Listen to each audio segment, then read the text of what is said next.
Hello दोस्तों, welcome back to my channel education सब।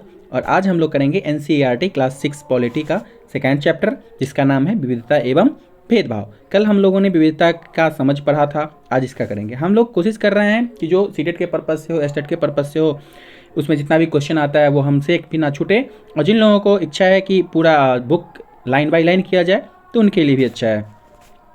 तो शुरू करते हैं। विविधता का मतलब समझते हैं पहले। तो विविधता क्या होता है कि जब लोग एक दूसरे से भिन्न होते हैं, वो कई रूपों में हो सकते हैं। जैसे कि कोई अलग क्षेत्र से आते हैं, जैसे कि आदिवासी वगैरह लोग जो पहाड़ जंगलों में रहते हैं। धर्म के लिए हो सकते हैं, भारत में 8 तरह के धर्म हैं। खाना हो सकता है, रहन सहन हो सकता है, भाषा हो सकता है, पहनावा हो सकता है, त्यौहार हो सकता है और संस्कृतियाँ भी हो सकती हैं। तो ये सारी चीज़ें जो हैं एक दूसरे से अलग हैं, तो हम लोगों को इन्हीं में विविधता का पता चलता है। अगर हम विविधता की बात करें तो विविधता क्या है, भारत के लिए जो है एक अनूठा चीज़ है। वो प्राकृतिक रूप से भी है और जो आपका लोग हैं उनके रूप में भी पाया जाता है, यानी कि भौतिक और प्राकृतिक दोनों तरह से है। तो इन्हीं विभिन्नताओं के कारण ही जो है भारत में विविधता है, और कहते भी हैं कि भारत जो है विविधता में एकता वाला देश है। अब जब विविधता है तो भेदभाव भी होगा, ठीक है। तो भेदभाव के बारे में समझ लेते हैं थोड़ा सा। तो जो भेदभाव होता है वो क्या होता है, लिंग, रंग, जात पात, या फिर कोई अलग क्षेत्र से आ रहा है, या उसका धर्म है, रहन सहन है, खान पान है, पहनावा है, त्यौहार है, संस्कृति है, तो उसके आधार पर जो किया जाने वाला दुर्व्यवहार होता है वही आपका भेदभाव कहलाता है।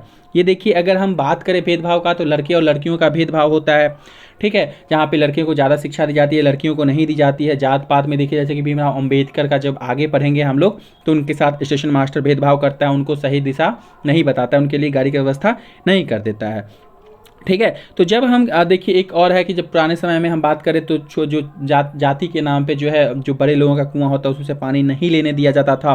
तो इस तरह की बातें होती थी। तो हम लोग अब शुरू करते हैं इस अध्याय की बात। तो इस अध्याय में इन्हीं सबसे संबंधित हम लोग तथ्यों को पढ़ेंगे, बातों को करेंगे। अब देखते हैं, तो चैप्टर का शुरुआत करते हैं विविधता एवं भेदभाव के नाम से। तो सबसे पहली बात करें तो हम लोगों ने देखा कि जो लोग अगर अलग दिखते हैं तो उन्हें क्या होता है, काफ़ी चिढ़ाया भी जाता है, उनका मजाक भी उड़ाया जाता है, उनको जो है कई बार गतिविधियों में शामिल नहीं किया जाता, ठीक है। तो ऐसा व्यवहार जो हमारे साथ अगर होगा तो हमें बहुत दुख होगा, हो सकता है गुस्सा भी आए, हम लोग मारपीट भी कर ले। लेकिन क्या है कि हम असहाय भी महसूस करते हैं कि अगर हमारे साथ कोई भेदभाव करेगा तो होगा, तो ऐसा क्यों होता है, ठीक है। तो इस अध्याय में हम इसी बातों को समझेंगे कि क्यों होता है। तो देखिए, कुछ बातें ऐसी हैं कि जो पुराने लोग थे जिन्होंने जाति व्यवस्था का बात किया, जाति व्यवस्था के आधार पर कर्म का बांटा, तो उसी हिसाब से भेदभाव आपका चलता आ रहा है, जिसको हम लोग जो पूर्वाग्रह कह ले, जैसे ग्रसित लोग हैं, रूढ़िवादिता है, तो इन सब के कारण होता आया है। अब देखिए, इस अध्याय को हम समझने का प्रयास करते हैं।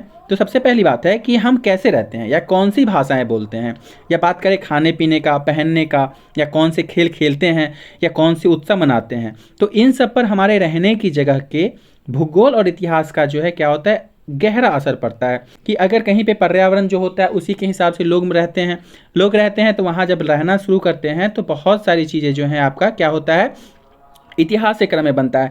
हम लोग देखे हैं पहले भी कि लोग जो हैं क्या करते हैं कि कहीं भी जाते हैं तो बसने के लिए जाते हैं, या फिर कोई व्यापार के लिए जाते हैं, तो क्या होता है उस क्रम में बहुत सारी बातें होती हैं। तो वहाँ पे भौगोलिक स्थिति जो है काफ़ी महत्वपूर्ण होती है। तो भारत देखिए बहुत सारे भिन्नता या विविधता वाला देश है, एक से अधिक है। अगर हम बात करें तो संसार में मुख्य धर्म जो हैं आपके 8 हैं, और भारत में अगर हम बात करें तो 8 धर्म के अनुयायी रहने वाले हैं, ठीक है। अगर हम 8 धर्मों की बात करें तो हिंदू, बौद्ध, जैन, सिख, पारसी, मुस्लिम, ईसाई और यहूदी, ठीक है। तो ये सारे लोग यहाँ पे रहते हैं, ये धर्म को मानते हैं। अगर भारत में और बात करें तो 1600 से ज़्यादा भाषाएं बोली जाती हैं, ठीक है। ये भाषाएं जो बोली जाती है ये मातृभाषाएं, यानी कि जैसे कि हम मिथिला से हैं तो हमारा क्षेत्रीय भाषा मैथिली है, दरभंगा साइड से हैं, कोई बेगूसराय से है, ठीक है, कहीं का मगही होगा, कहीं का भोजपुरी होगा। तो ये जो मातृभाषाएं होती हैं तो ये 1600 से ज़्यादा भाषाएं यहाँ पे बोली जाती हैं। अगर हम बात करें तो यहाँ 100 से ज़्यादा तरह के जो है आपके नृत्य किए जाते हैं पूरे भारत की, अगर हम बात करें, ठीक है। तो हमेशा जो होता है विविधता क्या होता है, खुशी का ही कारण नहीं बनता है। कभी कभी जो इससे कुछ दुख भी आते हैं, विविधता खुशी का कारण है, लेकिन क्या होता है जो हमारा रूढ़िवादिता है, सोच है, उस पर भी निर्भर करता है। तो देखते हैं अब हम लोग आगे। तो हम उन लोगों के साथ सुरक्षित एवं अस्वस्थ महसूस करते हैं जो हमारी तरह दिखते हैं, बात करते हैं, कपड़े पहनते हैं और हमारी तरह सोचते हैं। स्वाभाविक है, अगर जैसे हम हैं वैसे अगर कोई सामने वाला मिल जाता है तो हम लोगों को सहजता बड़ी महसूस होती है।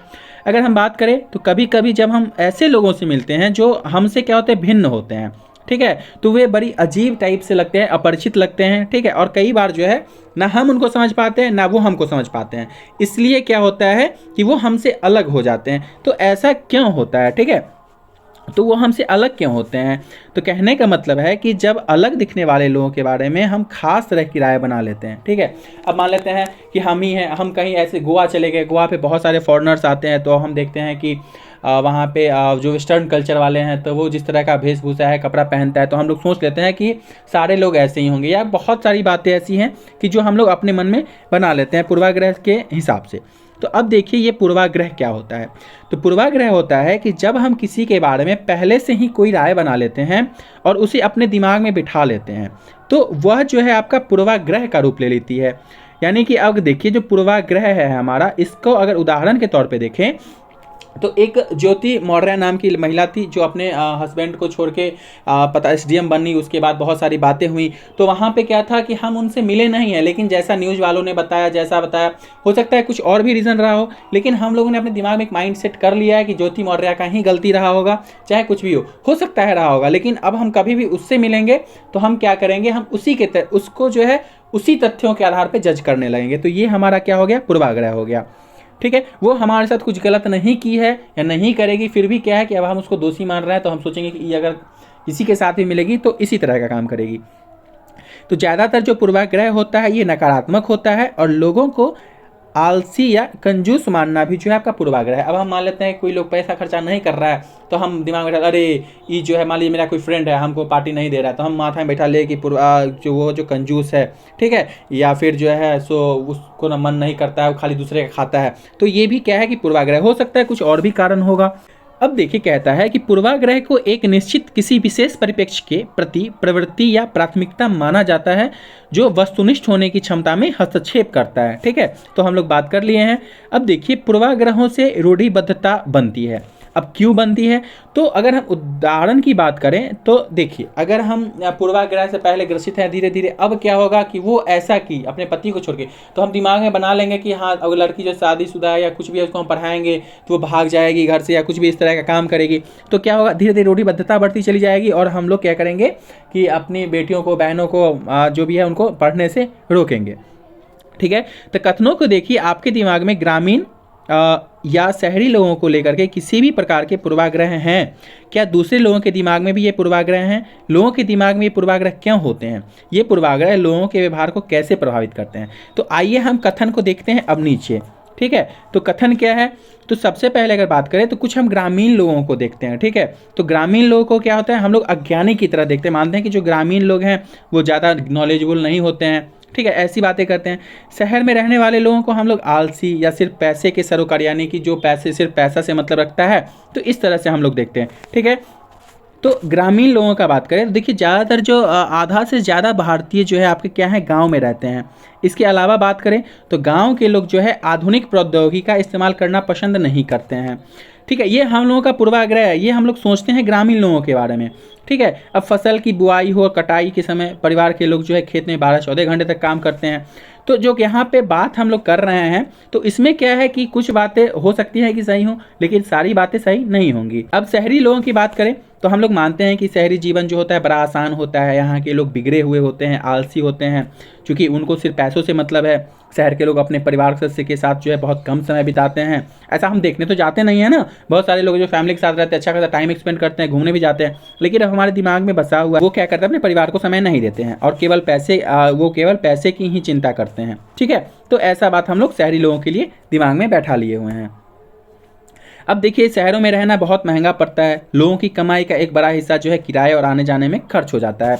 तो हो सकता है ये बात सही हो, लेकिन हम लोगों का जो ये क्या है, हम लोग अपने एक माइंड सेट बना लिए हुए हैं। तो अब देखिए कहते क्या है कि जब यह सोचने लगते हैं कि किसी काम को करने का कोई एक तरीका ही सबसे अच्छा है और सही है, तो हम अक्सर दूसरों की इज्जत नहीं कर पाते हैं और उसी काम को दूसरे की तरह से करना पसंद करते हैं। बात समझ में आ रहा है? आगे चलते हैं। अब देखिए कहता है कि उदाहरण के लिए हम अगर सोचें कि अंग्रेजी सबसे अच्छी भाषा है और दूसरी भाषाएं महत्वपूर्ण नहीं है, तो हम अन्य भाषाओं को बहुत नकारात्मक रूप से देखेंगे। अब कहते हैं कि अंग्रेजी में बात नहीं करने आता है, इसका मतलब क्या है कि वो मूर्ख है, बेवकूफ़ है। ठीक है, तो ये सब क्या हो गया, हमारा पूर्वाग्रह हो गया। अब हम दूसरी भाषाओं को मान्यता नहीं दे रहे हैं, उनको अच्छा नहीं समझ रहे हैं। कोई आदमी हिंदी में बात कर रहा है तो हम समझ आएगा अरे बेवकूफ़ है। हम कई चीज़ों के बारे में पूर्वाग्रही हो सकते हैं, जैसे कि लोगों के धार्मिक विश्वास, उनकी चमड़ी का रंग, या फिर जिस क्षेत्र से आते हैं या जिस तरह बोलते हैं, कपड़े पहनते हैं इत्यादि। तो ये सब क्या होता है, हम लोग पूर्वाग्रही का रूप देख सकते हैं। अगर हम बात करें तो दूसरे के बनाए गए जो हमारे पूर्वाग्रह हैं इतने पक्के हो जाते हैं कि उनसे दोस्ती नहीं करना चाहते हैं। ठीक है, जैसे कि हम ज्योति मौर्य की बात करें, अब उनका पूर्वाग्रह इतना हार्ड हो गया हम लोगों के माइंड सेट में कि अब हम क्या करेंगे, उस टाइप मतलब अगर कोई होगा दोस्ती नहीं करना चाहेंगे। इस वजह से कई बार हमारा व्यवहार जो होता है ऐसा होता है जो उन्हें दुख पहुंचा लेता है। मान लेते हैं कि जो कोई लड़की है बहुत ज़्यादा बोलती है या फिर मतलब सबके साथ फ्रेंडली रहती है, तो हम लोग मान लेते हैं क्या कि अरे ज़्यादा बोलती है, ये जो है फ्रॉड टाइप की होगी। ठीक है, तो इस टाइप का कुछ बात जो होता है तो क्या होता है, हमारा पूर्वाग्रह होता है और माइंड में बैठ जाता है। कहने का मतलब है कि ये हमारा पूर्वाग्रह है जो हम लोग किसी के बारे में एक सोच को विकसित कर लेते हैं। अब देखिए कहता है कि लड़की और लड़की में भेदभाव की बात हम लोग करते हैं। तो देखिए क्या होता है, समाज में जो लड़के हैं और लड़कियां हैं इनमें कई तरह से भेदभाव किया जाता है कि समाज में बहुत सारे उन पे पाबंदियां लगाई जाती हैं। तो इस तरह की बातें जो हैं होती रहती हैं। इस भेदभाव से हम लोग परिचित हैं। एक लड़का या लड़की होने का अर्थ क्या होता है, ज़रा सोचिए आप लोग। तो हम लोग जानते हैं कि लड़के या लड़की लड़का जो है या लड़की जन्म लेते ही आपका उसका फाइनल हो जाता है कि हाँ ये लड़का है तो ये सब करेगा, लड़की है तो ये सब करेगी। तो यह तो ऐसा ही होता है, इसमें सोचने वाली क्या बात है। हम तो अब कुछ कथन है उनको देखिए। एक कथन है आपका कि वे बहुत सुशील हैं। ठीक है, वे बहुत सुशील हैं। अगर हम दूसरे कथन की बात करें तो कहना है कि उनका बात करने का तरीका बड़ा सौम्य और मधुर है। ठीक है, तो अब देखिए वे बहुत ही सुशील हैं या उनका बात करने का तरीका बड़ा सौम्य या मधुर है। एक और कथन है कि वे शारीरिक रूप से बलिष्ठ हैं। एक और है कि वे शरारती हैं, या फिर हम बात करें कि वे नृत्य करने और चित्रकारी में निपुण हैं। ठीक है, तो या फिर वे रोते नहीं हैं। तो इस तरह का जो वाक्य है, या फिर वो उद्यमी है, वो खेल में निपुण है। ठीक है, तो ये सब जितनी भी बातें हैं हमारी, तो हम लोगों को क्या दर्शाया जाता है यहाँ पे दर्शाया जा रहा है कि जो कथन है ये किसके लिए है। तो जो अगर रोता नहीं है तो हम लोग जानते हैं कि वो लड़का होगा। क्यों लड़का होगा, तो यह जो है बचपन से ही उसके दिमाग में बैठा दिया जाता है कि जब गिरता है, अरे बुआ उठ जा, तुम रो नहीं, तुम लड़का है ना, लड़का रोता हुआ अच्छा नहीं लगता है। ठीक है, तो माता पिता या परिवार के अन्य सदस्य जो है अक्सर यह कहकर उसको चुप करा देते हैं कि तुम रो नहीं। या अगर हम बात करें कि यह भी कह देते हैं कि तुम लड़की हो क्या जो रो रहे हो। तो लड़के बहादुर होते हैं, रोते नहीं हैं। तो जैसे जैसे हम बच्चे को बताते जाते हैं तो उनके माइंड में एक क्या होता है, पूर्वाग्रह या रूढ़िबद्धता जो है हम लोग विकसित कर रहे हैं। उनमें जो है भेदभाव हम पैदा कर रहे हैं। तो ये काम क्या होता है, हम लोग बचपन से ही करते चले आते हैं। अगर हम बात करें कि वे कोमल हैं या फिर मृदु स्वभाव की हैं, या फिर कह लें कि बहुत सुशील हैं, तो ऐसे कथन पे हम लोग सीधा समझते हैं कि ये हम किसी लड़की की बात कर रहे हैं और ये सिर्फ लड़कियों पे ही लागू होता है। या हम नृत्य की बात कर ले तो ये क्या होता है, सिर्फ लड़कियों पर ही लागू होता है। आप आम जीवन में भी इस चीज़ को देख सकते हैं। इसके बाद अगर हम बात करें तो क्या ये गुण जो है लड़की में जन्म से होता है या ऐसा व्यवहार जो है हमारा समाज में सिखाता है। तो देखिए ये क्या होता है, जन्म से है या नहीं है पता नहीं है। हम आगे पढ़ेंगे, देखेंगे कि पहली महिला जो है सो आपका लोको पायलट बनी थी या फिर कुछ भी इस तरह की बात है। ठीक है, तो हम आगे समझेंगे। फिर क्या है कि अंतरिक्ष में भी गई थी एक महिला और माउंट एवरेस्ट पे भी चढ़ी थी। तो बहुत सारी बातें आपका ऐसा होते रहता है। ठीक है, तो अब क्या है कि अगर हम बात करें लड़कियों का तो उसके बारे में राय या फिर वो कोमल है या मृदु स्वभाव की नहीं होती हैं और शरारती होती हैं। तो इस सब तरह की जो भी बातें हैं ये क्या बताता है, ये हमारा लड़के और लड़की में भेदभाव को दर्शाता है। अगर हम बात करें तो यह सुनते रहते हैं कि लड़के ऐसे होते हैं, लड़कियां ऐसी होती हैं। समाज की इन्हीं मान्यताओं के जो है हम लोग क्या करते हैं, सोच समझे मान लेते हैं। अगर हम विश्वास कर लेते हैं कि हमारा व्यवहार जो है इनके अनुसार ही देखना चाहिए, क्योंकि क्या होता है लड़के और लड़की को जो है उसी छवि के रूप में हम लोग देखते हैं और समझते हैं। क्योंकि हम लोगों को क्या है, हम लोग सीखते आ रहे हैं, देखते आ रहे हैं। तो हम लोग अब बात करते हैं, पूर्वाग्रह देख लिए हम लोग, लड़के लड़की का भेदभाव को समझ लिए हैं। अब हम लोग बात करेंगे तो रूढ़िबद्ध धारणाएं क्या होती हैं। तो इसको सीधा समझिए, जब पूर्वाग्रह हम लोग किसी भी चीज़ से ग्रसित होते हैं तो जब वो निरंतर चलते आता है एक पक्ष से दूसरे पक्ष, मतलब कंटिन्यूअसली होता है, तो हम लोग उसको रूढ़िबद्धता मान लेते हैं, या फिर कह लीजिए कि वो हमारे जहन में आ जाता है। जैसे कि लड़कियां कमज़ोर होती हैं, ये कभी किसी समय में पूर्वाग्रह रहा होगा, लेकिन अब आगे क्या है कि एक धारणा बन गया है कि लड़की से ये काम नहीं ही होगा। ठीक है, तो अब बात करते हैं कि जब हम सभी लोगों को एक ही छवि में बांध देते हैं या उनके बारे में पक्की राय बना लेते हैं, तो उसे ही हम लोग रूढ़िबद्ध धारणाएं कहते हैं। ठीक है, तो ये क्या है, आपका पूर्वाग्रह का थोड़ा सा विस्तृत रूप है। हम कई बार किसी देश के या धर्म के, लिंग के होने के कारण, या फिर किसी को जो है हम कंजूस या अपराधी या बेवकूफ़ ठहरा देते हैं। ठीक है, जैसे कि हम एक उदाहरण लें तो हम लोग जैसे पाकिस्तान के लिए जो है एक हम लोग अपना धारणा बना लिए हुए हैं कि हाँ उसमें सभी लोग ऐसे ही होंगे, लेकिन ऐसा तो होगा नहीं, बहुत सारे लोग अच्छे भी होंगे। ठीक है, तो कहने का मतलब है कि हम क्या करते हैं, किसी को भी इस आधार पे कि अपराधी होगा, बेवकूफ़ होगा, तो एक धारणा बना लेते हैं। ठीक है, तो ऐसा क्या होता है कि बाकी धारणा बना लेने के कारण ही क्या होता है, ये सब उत्पन्न होता है। अगर हम बात करें तो हर देश में, धर्म में हमें कंजूस, अपराधी, बेवकूफ़ लोग मिल ही जाते हैं। सिर्फ इसलिए ही कुछ लोग उस समूह में वैसे हैं, पूरे समूह के बारे में ऐसी राय बनाना भी क्या है कि आपका वाजिब नहीं है। अगर हम आगे देखें तो कहता है कि इस प्रकार की धारणाएं हमें प्रत्येक इंसान को एक अनोखा और अलग व्यक्ति की तरह देखने से रोक देता है। हम नहीं देख पाते हैं कि उस व्यक्ति के अपने खास गुण और क्षमताएं हैं जो दूसरे से अलग हैं। इसके बाद अगर हम रूढ़िबद्धता की बात करें तो कहता है कि जब धारणाएं बड़ी संख्या में लोगों को एक ही प्रकार के ढांचे में जड़ देती हैं, यानी कि जैसा माना जाता है कि हवाई जहाज उड़ाने का काम लड़कियां का नहीं है या फिर लड़कियां नहीं कर सकती हैं, तो ये क्या है कि अब रूढ़िबद्ध धारणाएं होंगी। अब हम पूरे सभी के लिए देख लिए हैं, ठीक है, कि अब वो काम नहीं कर पाएंगे।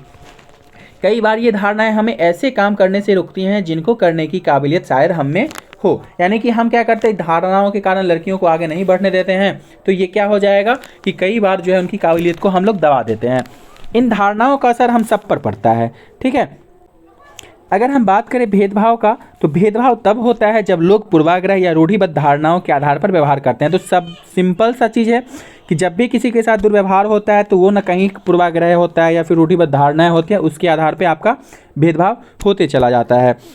कहने का तात्पर्य यहाँ पे अब ये है कि जब हम लोगों को नीचा दिखाने के लिए कुछ करते हैं, अगर आप उन्हें कुछ गतिविधियों में भाग लेने से रोकते हैं या फिर नौकरी करने से रोकते हैं, या किसी मोहल्ले में हम रहने नहीं देते हैं, या कुएं या हैंडपंप से क्या कहते हैं पानी नहीं लेने देते हैं, दूसरे द्वारा इस्तेमाल किए जा रहे जो कप या गिलास है उसमें चाय नहीं पीने देते हैं, तो इसका मतलब क्या है कि हम उनके साथ भेदभाव कर रहे हैं। अब वो जाति के आधार पर हो, धर्म के आधार पर हो, लिंग के आधार पर हो, तो कुछ ना कुछ जो है हम लोग कंटिन्यूसली करते आ रहे हैं। इसके बाद अगर हम बात करें तो भेदभाव के जो है कई कारण हो सकते हैं, यानी कि धर्म जो है विविधता का एक पहलू है, तो यह भी जो है भेदभाव का कारण बन सकता है। और ऐसा तब होता है जब लोग क्या करते हैं, भिन्न प्रथाओं और रिवाजों को निम्न कोटि का मानते हैं, यानी कि हम अपने धर्म को सर्वश्रेष्ठ और दूसरे को धर्म को जो क्या मानते हैं, निम्न कोटि का मानते हैं, तब भी ऐसी बातें ऊपर उठती हैं। ठीक है, तो ये असमानता एवं भेदभाव की बात करता है। एक और अंतर उनकी आर्थिक पृष्ठभूमि का गरीबी, ठीक है, या गरीब जो है विविधता का पहलू नहीं है, यह तो असमानता है। कहने का तात्पर्य है कि अगर किसी के पास पैसा नहीं है, धन नहीं है, तो वो गरीब है, तो ये विविधता में नहीं आएगा। ये किस में आएगा, तो ये आपका असमानता में आएगा और गैर बराबरी में आएगा। आप लोगों ने पीछे वाला वीडियो देखा होगा तो उसमें इस बात को पूरा स्पष्ट किया गया है। हम बात करें तो वही सारी बातें हैं कि खाने से, कपड़े से या मूल ज़रूरतों को पूरा करने के लिए जिनके पास साधन है, पैसे नहीं होते हैं, तो जिस कारण अस्पतालों या स्कूल में उनके साथ जो है क्या होता है, भेदभाव किया जाता है। ठीक है, तो यहाँ पे क्या होता है कि सारी बातों को बात करें तो मूल ज़रूरत की बात करें तो हमारे संविधान में बहुत सारा ऐसा प्रावधान है, आगे करेंगे तब इसका हमारा क्लियर होता चलेगा। तो देखिए, कहने का तात्पर्य यहाँ पे फिर से है कि जो लोगों की विविधता होती है और असमानता होती है, ठीक है, तो विविधता और असमानता दोनों अलग अलग चीज़ है, तो इन पर आधारित दोनों ही तरह के भेदभाव का सामना करना पड़ता है कुछ लोगों को। यानी कि जो आपका वही सारी चीज़ है, जितना भी आधार हम लोग बात किए हैं, धर्म हो, संस्कृति हो, खान पान हो, पहनावा हो, ठीक है, तो जात पात हो, तो इस कारण से तो उस समुदाय के सदस्य की जिनकी संस्कृति को मूल्यवान नहीं माना जाता है। ठीक है, तो ये सारी बातें कर रहा है। अगर हम बात करें कि यदि वे गरीब हैं और उनके पास ज़रूरत को पूरा करने के साधन नहीं हैं, इस आधार पर भी भेदभाव किया जाता है।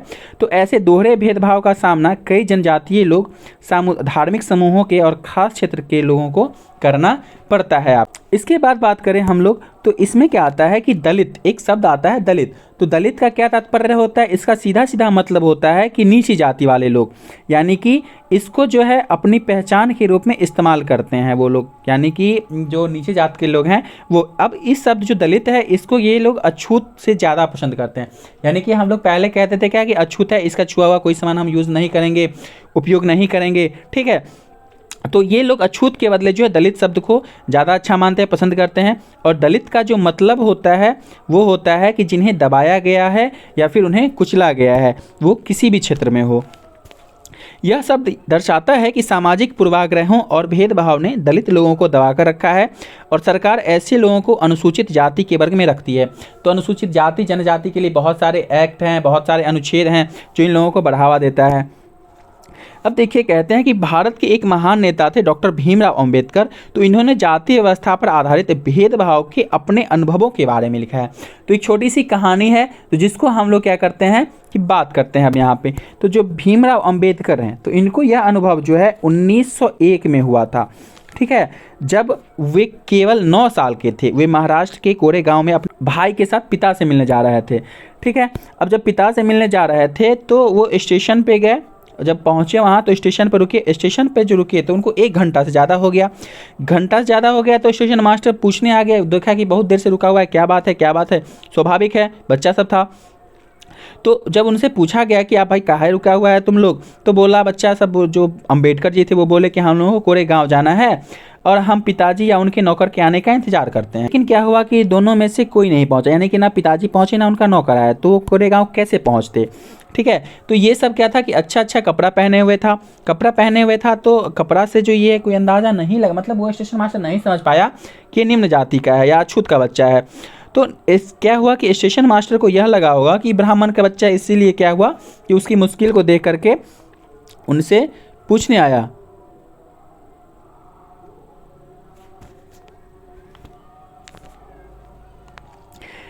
ठीक है, तो अब स्टेशन मास्टर से बातचीत हो रहा था तो उस दरमियान क्या हुआ कि इनके मुंह से निकल गया कि हम महार जाति के हैं, ठीक है, या फिर हम महार हैं। तो अब जो बम्बई प्रांत में महार जाति को क्या हुआ अछूत माना जाता था, ठीक है, यानी कि उनको निम्न जाति का माना जाता था, उनके छुए हुए सामान को कोई उपयोग नहीं करता था, ठीक है। तो स्टेशन मास्टर को धक्का लगा, भौचक्के रह गया और उसमें अचानक से क्या उसके स्वभाव में परिवर्तन आ गया और एक अजीब सी घृणा की भावना के साथ उन पे चेहरे पर उभरा और यानी कि जो हावी हो गया। और जब आप सुनते हैं वो क्या हुआ, वापस अपने कमरे में चला जाता है, ठीक है। और जब कमरा में जाता है तो वहाँ पे वो अपना आराम से फिर से अपनी जगह बैठ जाता है। फिर 15-20 मिनट बाद, फिर 15-20 मिनट बीत गए, सूरज भी जो है अब ढल गया था, पिताजी नहीं आए थे, ना ही उनका नौकर आया था, यानी कोई नहीं आया था। तो स्टेशन मास्टर भी उसको छोड़ के अब चला गया था। तो सब बच्चा जो है घबरा रहा था।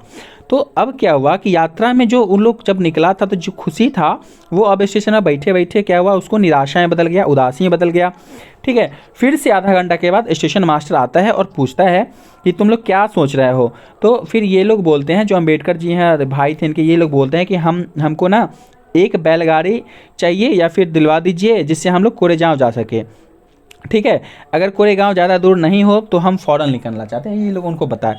लेकिन होता क्या है कि वहाँ पे जितना भी तब तक जो है पूरा स्टेशन पे ये बात फैल गया था कि जो ये बच्चा सब है ये आपका दलित है, यानी कि अछूत है।